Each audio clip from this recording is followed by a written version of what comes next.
আমেৰিকাৰ কূটনীতিয়ে নাটকীয় ৰূপত সলাইছে মূৰ। ট্ৰাম্পৰ মিঠা কথাৰ আঁৰত লুকাই আছে ভয়ংকৰ ষড়যন্ত্ৰ। তাৰ মাজতেই শশী থাৰুৰৰ বিস্ফোৰক মন্তব্য, বিশ্বাসঘাতকতাৰ ক্ষমা নাই, ভাৰতে কেতিয়াও শিৰণত নকৰে।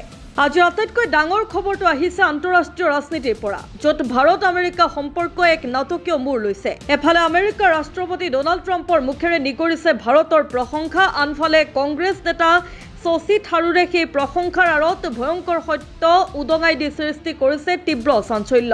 যোৱা কিছুদিন ধৰি শীতল হৈ থকা ভাৰত আমেৰিকাৰ সম্পৰ্কত হঠাৎ এক নতুন উষ্ণতা দেখা গৈছে। আমেৰিকাৰ ৰাষ্ট্ৰপতি ডনাল্ড ট্ৰাম্পে প্ৰধানমন্ত্ৰী নৰেন্দ্ৰ মোদীক মহান প্ৰধানমন্ত্ৰী বুলি অভিহিত কৰি কৈছে যে দুয়োখন দেশৰ সম্পৰ্ক অতিয়ে বিশেষ। প্ৰধানমন্ত্ৰী মোদীয়েও ইয়াৰ উত্তৰত সম্পৰ্কটোক গোলকীয় কৌশলগত অংশীদাৰিত্ব বুলি কৈছে। কিন্তু এই মৌসনা কথাৰ আঁৰত থকা তিক্ত সত্য পোহৰলৈ আনিলে কংগ্ৰেছৰ জ্যেষ্ঠ নেতা শশী থাৰুৰে।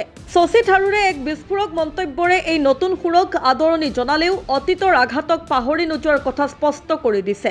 তেওঁ কয়, এই নতুন সুৰক আমি স্বাগতম জনাইছো, কিন্তু ট্ৰাম্পে জাপি দিয়া 50% শুল্কৰ দৰে অপমানজনক আঘাত সহজে ক্ষমা কৰিব পৰা নাযায়। সেই আঘাতৰ দাগ এতিয়াও কেঁচা। থাৰুৰে অভিযোগ কৰিছে যে এই শুল্কৰ ফলত হাজাৰ হাজাৰ ভাৰতীয়ৰ জীৱন আৰু জীৱিকা ধ্বংস হৈছে। তেওঁ ট্ৰাম্পৰ স্বভাৱক খামখেয়ালি বুলি অভিহিত কৰি তেওঁৰ কথাৰ ওপৰত ভৰসা কৰিব নোৱাৰি বুলিও মন্তব্য কৰে। তেওঁ লগতে কয় যে আমি কিয় ক্ষমা খুজিব লাগে, আমাৰ কোনো লাজ নাই। ভাৰতে নিজৰ বিচাৰ বুদ্ধিৰে এক পৰিপক্ক আৰু দৃঢ় স্থিতি গ্ৰহণ কৰিছে। তেওঁ লগতে কয় যে মনত পেলাই দিব বিচাৰো যে 2025 চনৰ আগষ্ট মাহৰ পৰা আমেৰিকাই ভাৰতীয় সামগ্ৰীৰ ওপৰত মুঠ 50% শুল্ক আৰোপ কৰিছিল, যাৰ ফলত দুয়োখন দেশৰ মাজত বিশ্বাসৰ সম্পৰ্কত গভীৰ আঘাত লাগিছিল।